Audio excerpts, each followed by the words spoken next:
Hey there, bookworms and podcast enthusiasts. I'm Kirsten McWilliams, the marketing manager at Assets. And I'm Jamie Arroyo, Assets CEO. We're delighted to welcome you to episode 4 of our show. In this episode, we're sitting down with two amazing individuals, Elizabeth Peters and Teddy Boucard, the dynamic co-owners of Red Rose Books. Their bookstore has become a hub for literary enthusiasts and a safe space for creative minds to connect. Join us as we explore Elizabeth and Teddy's love for books, their journey into entrepreneurship, and the wonderful world they've created within the pages of Red Rose Books. You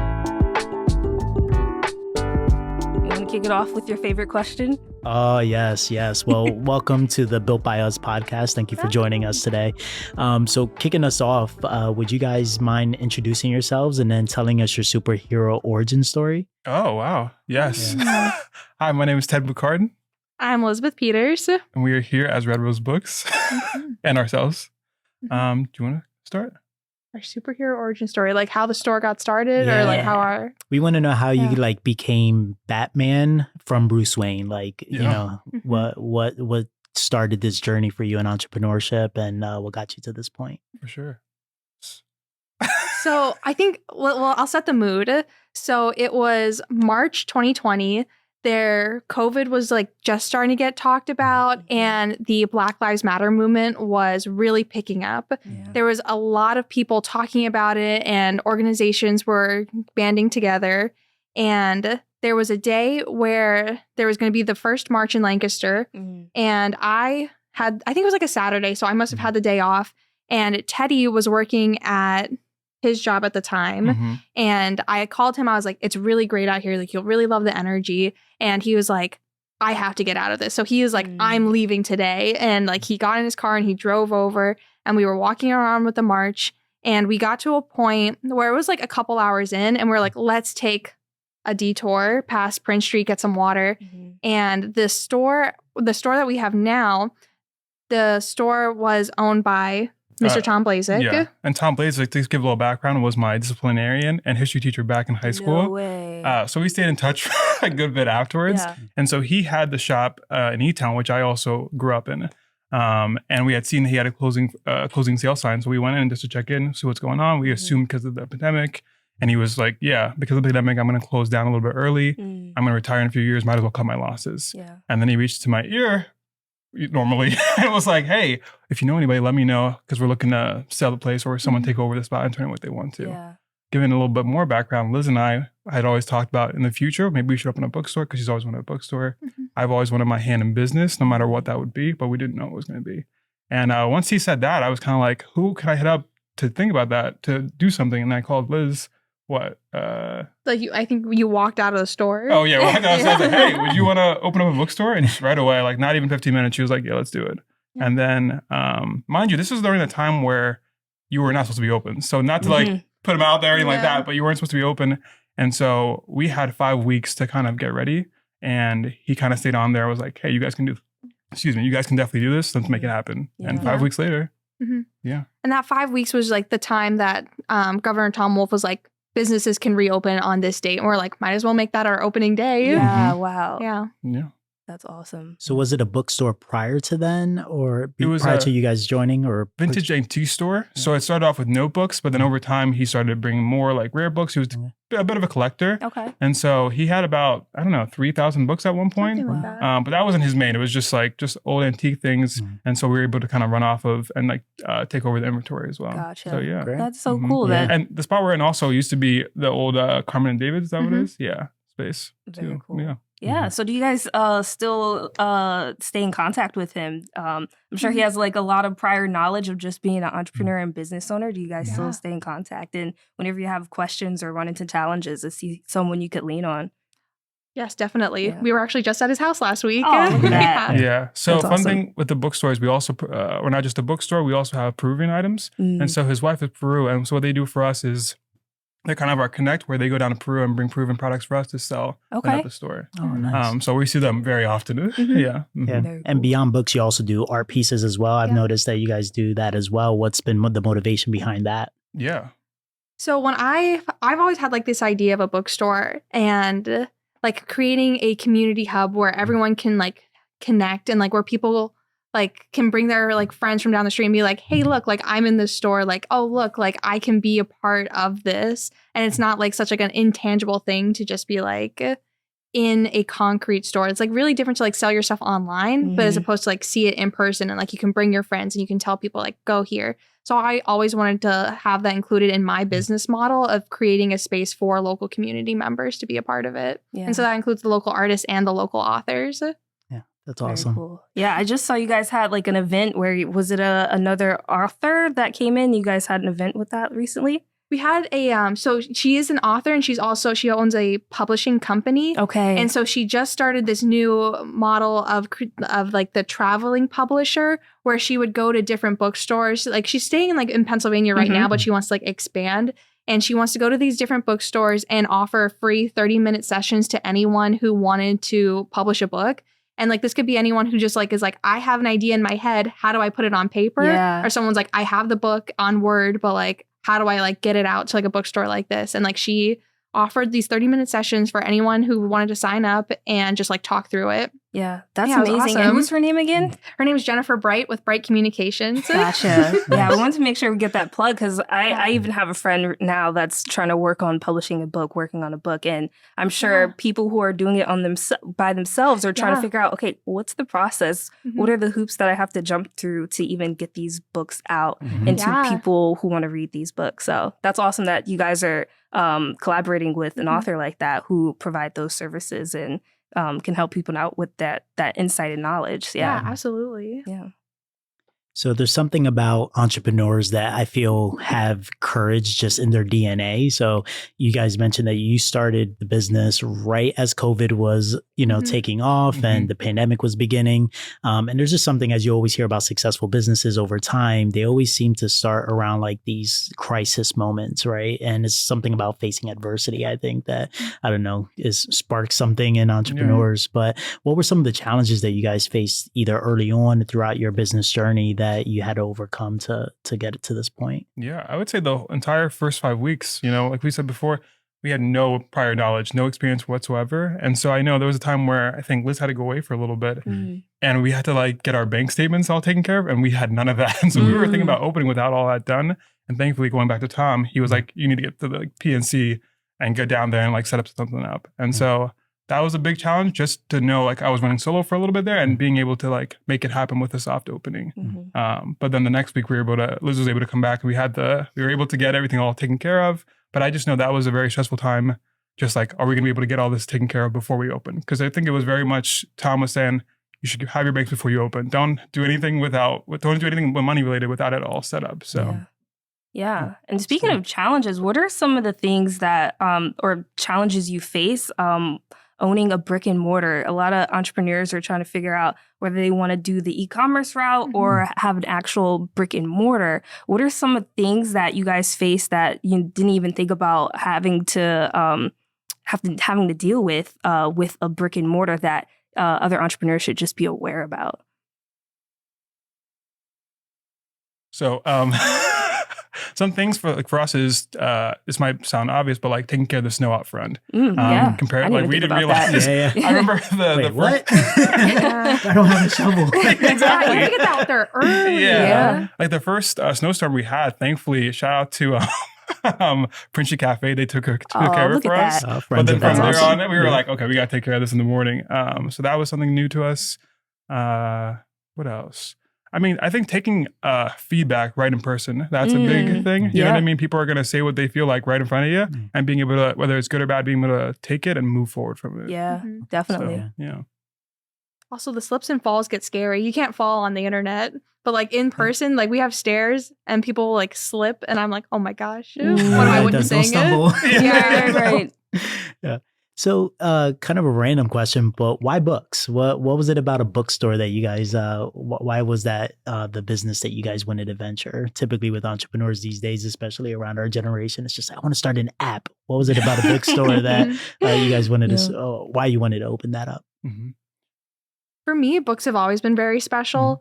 I've always had like a really strong connection to reading, and it was just like the the number one friend I always had. Like I grew up in like in a really small area and I didn't have like a lot of people to like connect to who were like similar to me. And I always had a book that would like have a character that I could like relate to or like a story that I could just like dive into. And I got to experience like a lot of really cool bookstores and like go on like bookstore tours in like different parts of the country. And I've like always like dreamed about like what would my future bookstore would look like. My diary from when I was 10 has drawings of what that future bookstore would look like. Goodness. And I really should unveil those, but I have no idea where they're at. And even when our first conversation between me and Teddy on the Hinge dating app, the app meant to be deleted. Shout out to him. We talked about books like in like the first like conversation and like I don't know, it was just like a very I feel it was like the right thing. a lot of things that were happening in our relationship was like parallel to be like more foreshadowing to show us that we're gonna have a bookstore. Yeah. Like no joke, our first conversation was like, what would your superpower be? And she was like, to read any book super fast. And I was like, you already read fast, books fast. And like retain all the knowledge. Yeah. I think that'd be crazy. Mhm. That's awesome. And then I guess for me, it was kind of like growing up, bookstores, libraries weren't always the coolest. And a lot of people who looked like me weren't going to bookstores and libraries and stuff like that. But I remember me when I was like by myself, I'd go to the library, pick up a comic, and I wanted to change that narrative as far as things not being cool like that. You know what I mean? And so that was the biggest push for that reason. Yeah. So I remember when you guys first opened, and there was, I think, a news article that came out about it, just announcing the opening of Red Rose Books. And I still remember that because I remember reading it and going, that is so cool. I wish I would have thought of opening a bookstore because someone that's a self-proclaimed minimalist and likes no clutter, there's one thing that I love to have still physical, it's a book. And so I have a great appreciation for bookstores and still carrying on that legacy for just passing on knowledge and history and content in a way, especially in a digital age. So I think it's cool that you guys created that space in the community. Thank you. I appreciate that. Yeah. As book lovers, who are your favorite authors, and maybe name top 3 books that you just absolutely adore and love? So, Elizabeth is ready. I am ready. Well, let me tell you. Let me pull out the list. Right now, my favorite author is R.F. Kuang. Okay. He also For the audience that can't see, Rami, our marketing specialist, is in the background fist pumping. So I just started reading her books like 2 months ago, and I'm devouring them. Like one of her books is called Babel, and that was the first one I read. Insane. And then Yellowface, insane. And now I'm reading The Poppy Word, trauma. It's so good. I'm obsessed. I really like her writing style, and all of her books are very different from each other. And it just really shows like her mastery of writing and creating like these really intricate characters that you can like just see into their mind. Oh, amazing. That's awesome. we're going to need to curate a book list when we put this episode out. Exactly. Awesome. Yeah. How about you, Teddy? I'd say James Patterson. Okay. Big influence me growing up. I read a lot of like feel-good. I read a lot of feel-good books now. So I just finished reading Hector's Search for Happiness. And I just feel like I'm thinking a lot and thinking about different things we can do for the community. So I think books like that kind of help me keep me at bay and like look at the brighter things of life and stuff like that. Yeah. So, Yeah. yeah. Do you guys know the Maximum Ride series? I don't. Oh, okay. I grew up with that. Tell me Like more. essentially, it's just a bunch of kids who were created from test tubes. And then they... Saying it out loud sounds kind of crazy. And they all are like separated at birth, and then essentially they're siblings, but they're pretty much find each other, and they have the wings. So test tubes, so they're given like abilities, but more so just the ability to flight. Gotcha. And then trying to fight bad guys essentially. Interesting. Very cool. Sounds like a Netflix series. It really just does. waiting It to kinda come sounds out. like 11 in Stranger Things. Yeah. Oh yeah. It does sound like that. Yeah. Mhm. That's awesome. 11 before 11. That's right. So throughout these challenges, like what keeps you guys motivated, inspired throughout this journey for you? Honestly, people who say that bookstores are still around, that motivates me a lot. Honestly, people who are like, people still read books? Because I feel like there's a bad narrative with that also. Like people are just like, oh, I thought bookstores were a dying breed. I thought Kindles were taking over. But I don't hear too many people reading Kindles. So I think that is a big push. But also the community itself, like the amount of people that we get that come in that are not from the community as well, because we have people who've come in and then they come back the next year and like, we were here last year and we wanted to come because it's our anniversary, and that's awesome, crazy. So that's what pushes me, at least. Honestly, there's like no better feeling than someone coming into the bookstore and being like, this is exactly what I needed. And I'm like, oh my gosh. It's so, and it's just like these like really small comments that like add up together to like, it creates like you were like, I feel special that I'm in this like experience with you right now. Yeah.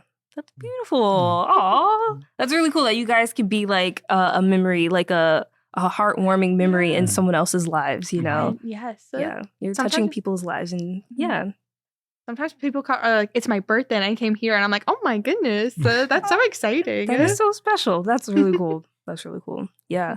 So what are some of the things or just knowledge about entrepreneurship, whether it's like marketing, finance, taking care of like the bank statements and things like that you wish you knew more about going into the business world? And you guys recently went through our ID incubator. Was any of that, was that helpful? And was that a little more enlightened and made it a little more easier, I guess? Absolutely. Yeah. I wish we did the idea incubator like when we first started. Gotcha. Because also it's crazy that like the idea incubator was 10 weeks and we had 5 weeks to open. Yeah. And like while we were in the incubator, I was like, oh, so that's why we do this stuff. I was just like, yep, I check our profit and loss statement and I like whatever. And now I'm like, oh, that's why. Yeah. It means so much more. Yeah. Honestly, just the normal operations of things, like for us, we have a good system where we can open up and close very fast if we need to, especially with us. We try to do a lot of different events, but I would say just being able to know how to open and close and like just operate, just the basics, you know what I mean? Those are very key things. There are times where we forget to leave the fan on, and that's like frustrating. It's a little thing, but it's like, okay, we got to do better than that. Or if we're running late a little bit and it's like 5 minutes behind, we forgot to turn the sign. Someone has to tell us. Like being better about that, and I would suggest. Gotcha. Well, always the details, right? Yes. Especially in the retail space. So my experience in retail, I used to work in Finish Line in high school, but it was like always the details, like tilting the shoes on the wall. So I'm sure with you guys are very particular, probably with the bookshelves and the way they look and how organized they are. I'm sure that stuff matters. Big time. I think you can ask Liz all the time. The amount of time I come in the store, and if I'm not working, I'm like, this doesn't look right. I'm very anal about it a little bit. But like something that Tom taught us, it was like, these books need to be on the edge. Don't push it, because and no disrespect to any other bookstores, do what you got to do. But you can go to different independent bookstores, and the books will be pushed back. But he said that there's something about having the books right there at the edge where people will be like, oh, let me just take that right there. And we've just kept that for 3 years now. So it's been working. That's awesome. It's all about the details, that the average day person walking into your store doesn't even know that you guys are worrying about that, and all about those key details. That make the experience a little better for them. Yeah. So kind of piggybacking off of Kirsten's question around a retail space and a brick and mortar, when it comes to innovation, what does that look like in your space, whether it's innovation and creativity, new ways of doing business, or a traditional business model in a new way? So I think that fostering our sense of innovation, we like to go to like other bookstores and like take little trips and just like see what business is like outside of Lancaster. And like that's all, like we come back and we're like, oh my gosh, we can start doing this. Or like, oh, we can display our books like this. Or like we can make a decoration like this. And like it's like really fun and exciting, especially like, when you go and like you talk to the owners and like you have this like really fun like bonding moment of like, this is like the hardest, best job in the world. And then with like staying like current, we're always trying new things like with social media. Like I have been working hard on like our TikTok, and Teddy's been working on our YouTube, and just like trying new things and like seeing like what sticks with people. I think that's been like something that like we are both like able to like express our creativity with. Great Instagram account, by the way. Yes. Follow you guys. So, good job. Something that someone told us when we first started was, just because we have a bookstore does not mean we just need to do things that are based off having a bookstore, having books. And this goes for any business. I think if you're a restaurant, if you are even hospitals, like whatever business you are, you can do things outside of just what your niche is. And so we've done things as far as, what do we do? We've done mixers in collaboration with That Pride. was so fun. Like, what are we talking about? You know what I mean? Like, but we like to do different events that are catered to what the people might want. You know what I mean? There were a lot of people in the Pride community who had said they hadn't gone out to, who hadn't gone outside since the pandemic, and they felt they needed a little push to go ahead and meet new people. Yeah. And so, like, for us to have that and hear people say, "Wow, this is the first time I've gone out and seen people," that was key. What else? We turned the bookstore into a gallery last year. So we showcased 2 of our local artists, and for us, like that's not for us. You know what I mean? That's just for them to showcase their work. I think, like, so you see, there's a lot of creatives. There's not so much space yet, and I think we need to make sure we're providing those spaces as businesses. Yeah.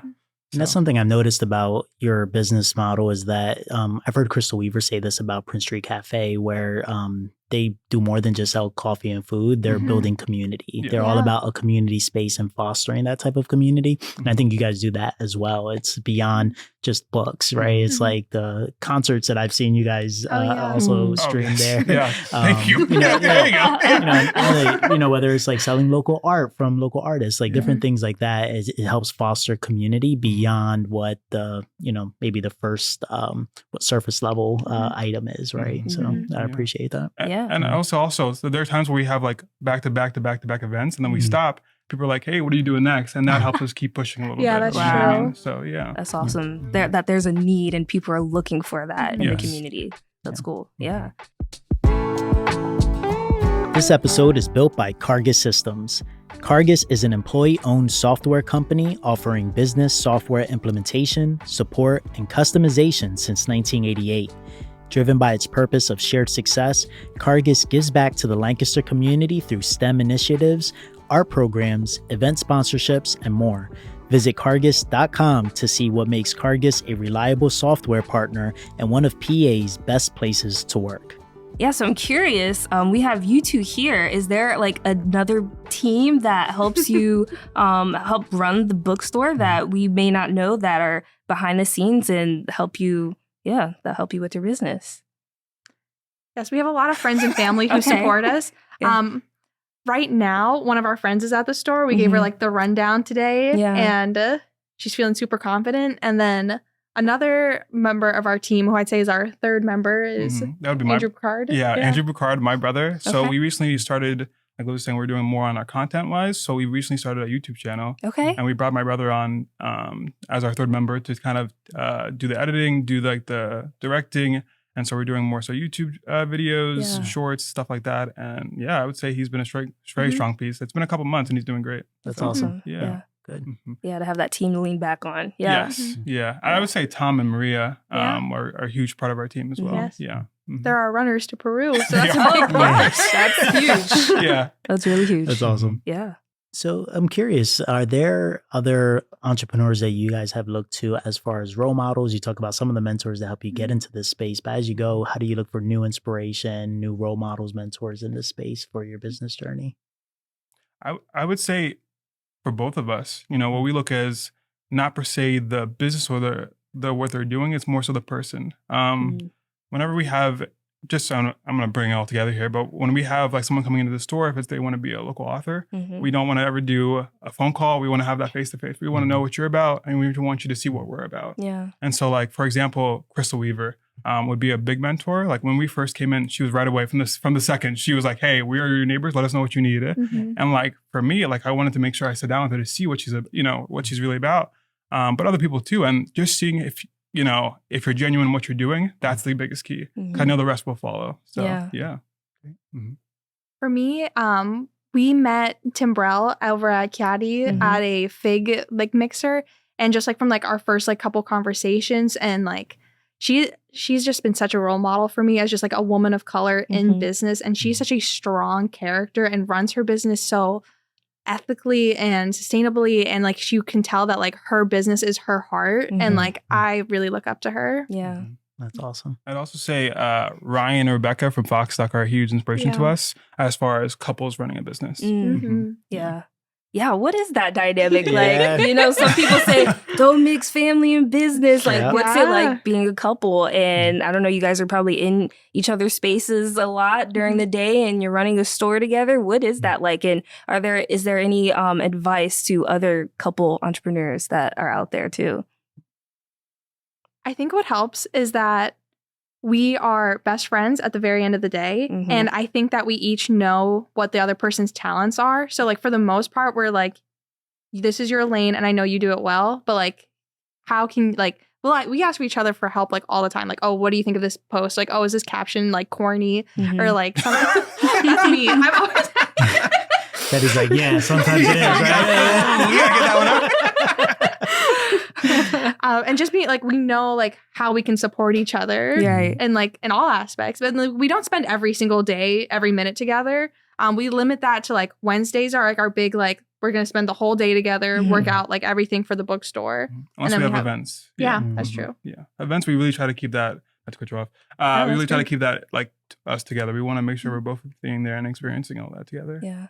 I would say communication. I know that's like an easy answer, but like seriously, communication is everything. Mhm. If I'm going through a bad day, just tell her like I'm going through a bad day. I need you to be more 75 and I'll be 25 today. Yeah. Or I need you to be 100. I gotta be 0 or something like that. Yeah. Also, we take turns being nervous for like events. Like if like we have to do like a big like 10-minute speech. Yeah. Teddy's like, I'm nervous today. I'm like, all right, I got it. I'm confident. And then Yeah. next time I'm like, I can't talk in front of these 3 people. And then Yeah. he's like, all right, I can talk in front of these Yeah. people. Yeah. It's like natural too. Like we Yeah. can just switch it on and off if one of Mhm. us needs to. It's like that like Mhm. overdrive. It's like, Mhm. oh, I'm gonna step up now. Yeah. But more so like specifically for us, we had a very strong relationship before we had the bookstore. Like, Mhm.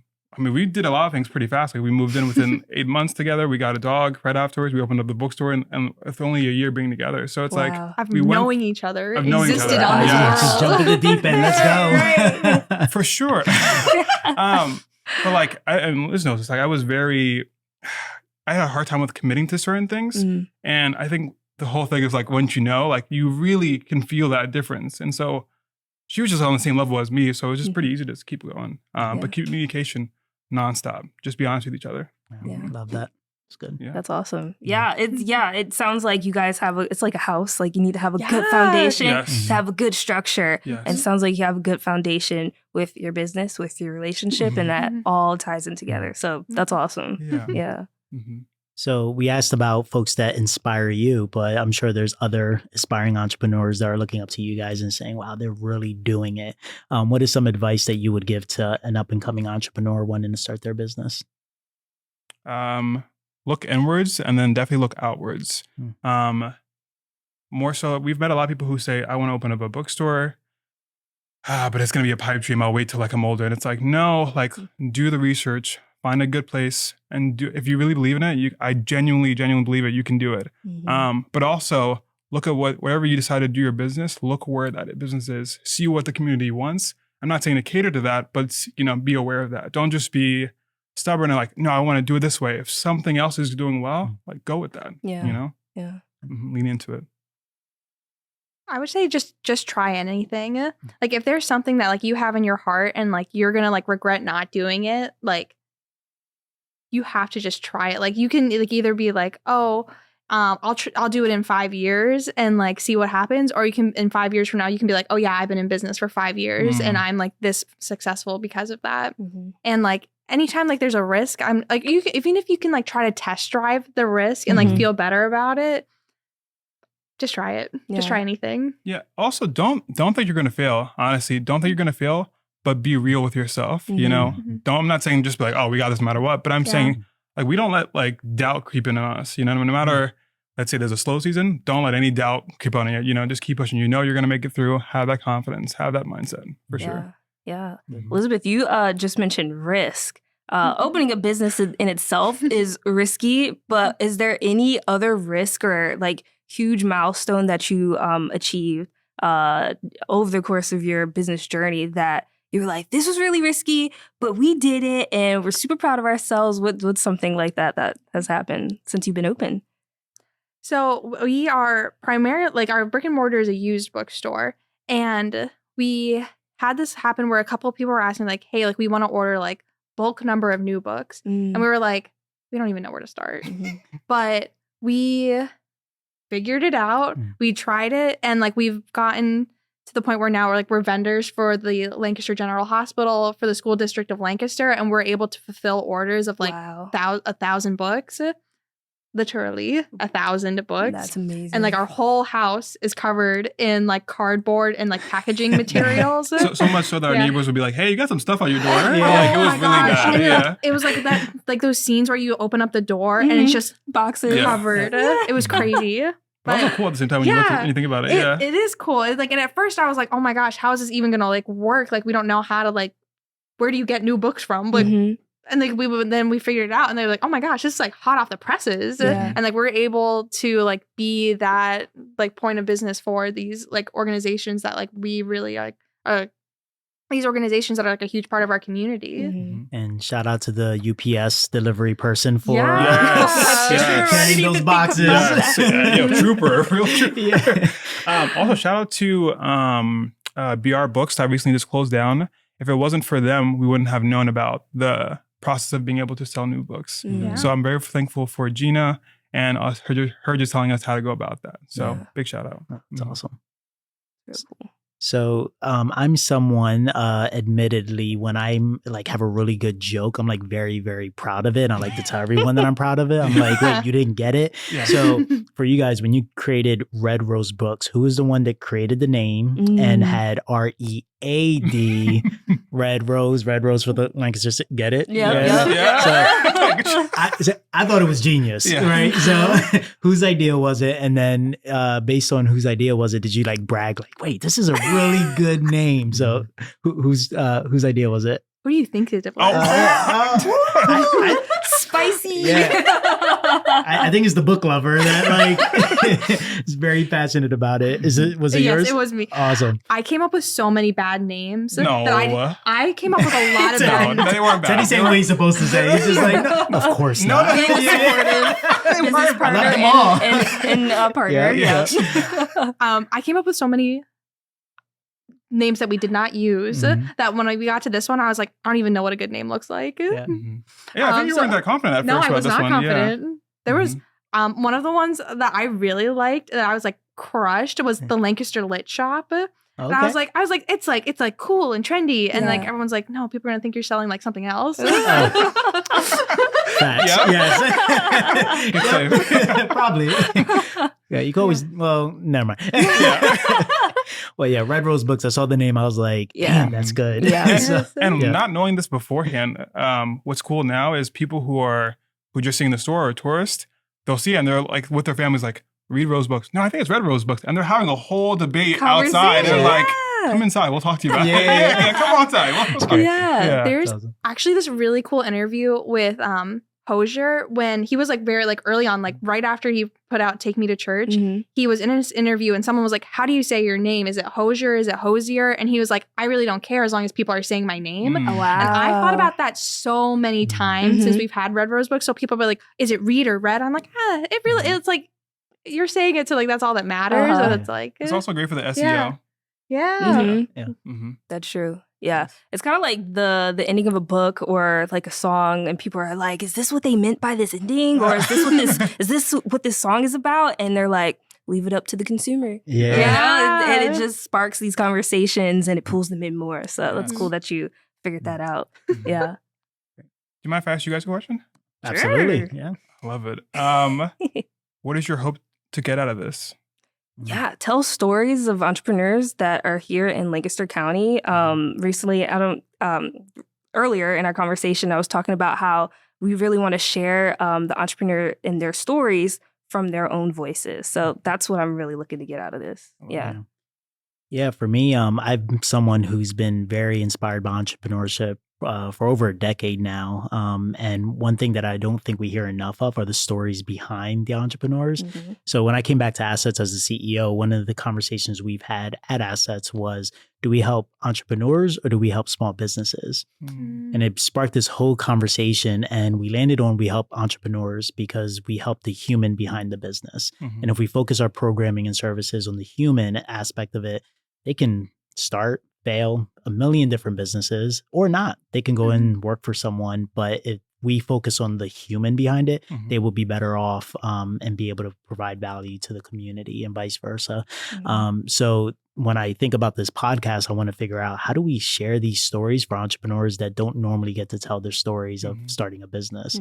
And that journey is just super inspiring to me. And I think it's going to be inspiring to the entire community. So having folks like you guys on here sharing this and, you know, what got you into starting a business, I think is going to inspire the next person to say, you know what, I'm going to open up that bookstore. Hopefully a few blocks away, but great distance, y'all. But no, we love it. We love it. Yeah, we can all coexist. Yes. Yeah. But, you know, similar to whether it's coffee shops, bookstores, you can never have enough when you're creating community. Right. We all want more spaces to build bonds with each other. So hopefully this podcast helps inspire that as well. I love that. Yeah. And I love how you mentioned having spaces to gather and commune together. I forget the name of this book, but it mentions like how we're losing the third space. That's like outside of school, that's outside of work. And it's really cool that Red Rose Books exists because it's one of the third spaces or places that is kind of dwindling and going away in the United States. So we need more places like that. So we're glad that you guys are here in Lancaster. Appreciate Thank you so much. Yeah.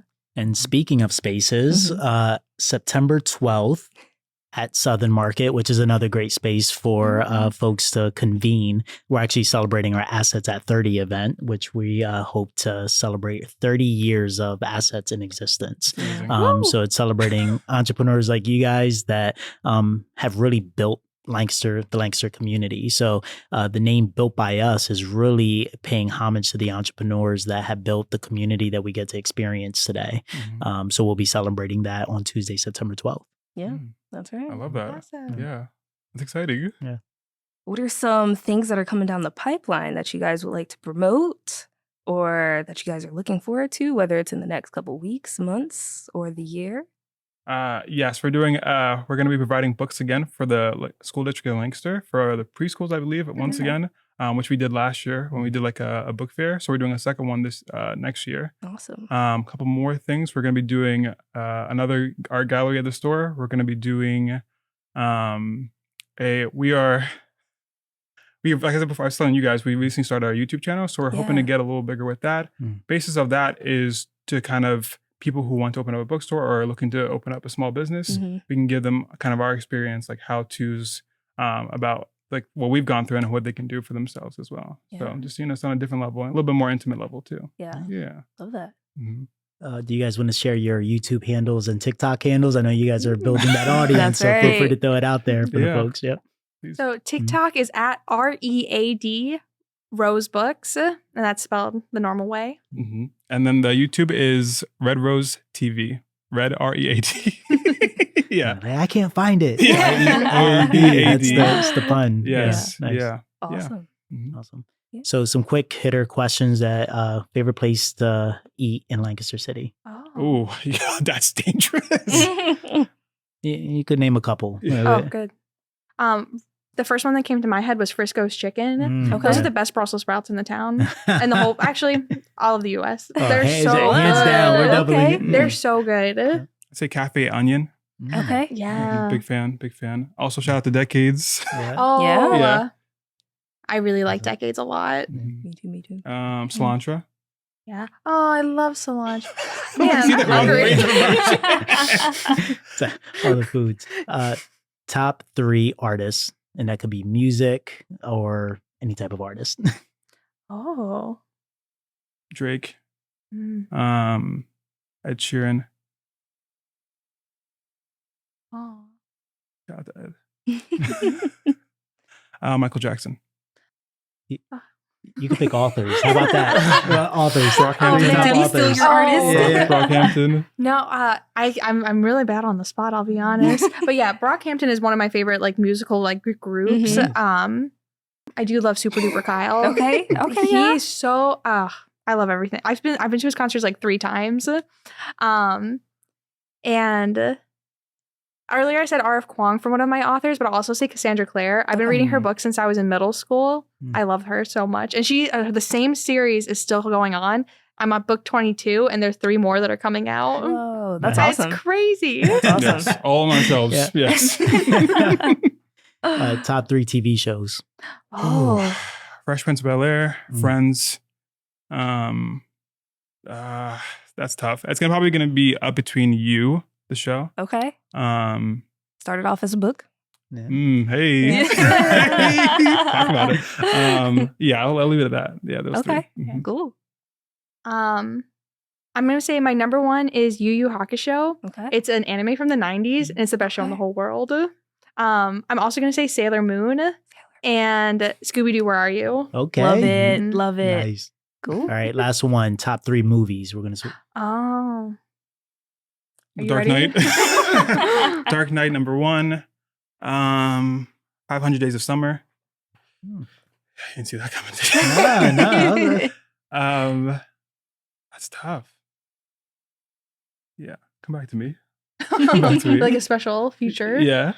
Right now, my favorite movie is Do Revenge. Ooh. It is so funny. I would also say Dirty Dancing is up there for me. Okay. It's a classic. Yep. Yeah. There we go. And then I'm gonna say Kiki's Delivery Service. Okay. Nice. Love that. Yeah. Awesome. I'm gonna say Selena, the last one. Okay. Yeah, we were talking about Selena before. You got to throw that one in there. Yeah. I was gonna be like, what about? But I was like, you know what? He'll share if he wants to share. I appreciate it. We got there. Awesome. There we go. Cool. Oh, what about you guys? Top 3 movies. Movies. Selena is definitely up there. I was just telling someone how a lot of sequels were the first time I watched that series. So I can name you a couple of the sequels. So it was Friday 2, Bad Boys 2, Rush Hour 2. And I was like 7, 8 when those movies were coming out. So I saw the second movie first before ever seeing the first movie. So of course I had to go back to the originals. So I would say those movies are up there for me. Great choices. Those are really good choices, Yeah. actually. Yeah. So first one, hands down, The Lion King. The original. Yes. OG, not the Favorite remake. movie. Yeah. Original favorite movie of all time. My son, when he was born, probably like 3 months in, I was just like, sit down, son, we're gonna watch this together. Didn't pay attention at all, but I watched it. The first Fast and the Furious, love that movie. Third one's tough. I don't know if I have a third favorite movie. The first, probably the Rocky series. Okay. And actually a big fan of the Creed series. I don't know how popular that is, but I've actually been pretty impressed with, the follow-up. Typically those don't end up too well, but they do a good job. you get any good montage where you're just like carrying logs and like punching a bag or something like that gets you hyped up at 12 a.m. So for sure. Why not? But I would say those probably would be my top. Are you caught up with the Rocky series and Creed series? Yeah. So I've seen all the Rocky series or all the Rocky movies. Just saw Creed 3. Nice. Michael B. Jordan's like directorial debut. Yeah. So, I didn't know that. I was like, this is pretty dope. I mean, Sylvester Stallone wasn't in it, but it's fine. He took it in his own direction. I liked it. Yeah, no complaints on my end. Cool. Yeah. Well, thank you guys. That's Thank you so much. Thank you so much. It's amazing. Yeah. Hope you guys have fun. What a fun episode with Teddy and Elizabeth. Make sure you stop by and pay them a visit. Tune in to our next episode. We'll be having a chat with Jermaine Smith, co-owner of Spice King's Kitchen. And don't forget about Asset's 30-year celebration, Assets at 30. We'll be having a big bash on September 12th, 2023 at Southern Market. The program will run from 6 to 8:30 p.m. and doors will open at 5:30 p.m. It'll be a convening of innovators, entrepreneurs, community leaders who are passionate about small business and ethical entrepreneurship. We hope to see you there. You won't want to miss out. This is the Built by Us podcast, brought to you by Assets. Visit us at assetspa.org to learn more about the products and services we provide. And you can follow us on Facebook, LinkedIn, Instagram, and YouTube.